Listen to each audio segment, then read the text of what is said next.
మీకు ఈ వీడియో నచ్చినట్లయితే ఈ వీడియోని లైక్ చేయండి, సబ్స్క్రైబ్ చేయండి.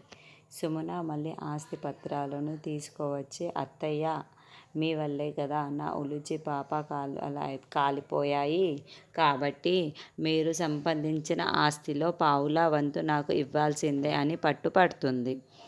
అందుకు తిలోత్తమ కూడా అంగీకరిస్తుంది.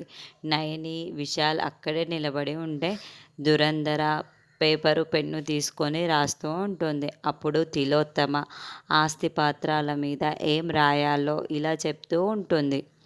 నేను గత కొన్ని రోజులుగా సంపాదించిన 280 కోట్లలో పావుల వంతు ఆస్తిని నా చిన్న కోడలు అయిన ముక్కంటిపురం సుమన పేరుతో రాసి ఇస్తున్నాను అని నేను సంపాదించిన 2,80,00,000 ఆస్తిని సుమనకి సొంతం అయిపోతుంది.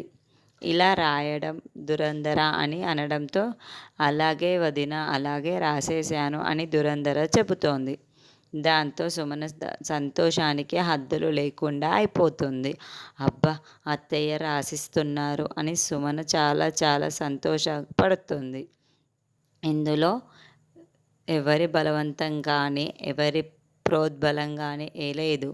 నా ఇష్టానుసారంగానే నా చిన్న కోడలు అయిన ముక్కంటిపురం సుమన పేరుతో ఈ 70 కోట్ల ఆస్తిని రాసి ఇస్తున్నాను అని వదిన, ఇది కూడా రాసేశాను అని దురంధర అంటోంది. ఇక రాసేశావు కదా, అంతే దురంధర అని తిలోత్తమ అంటోంది.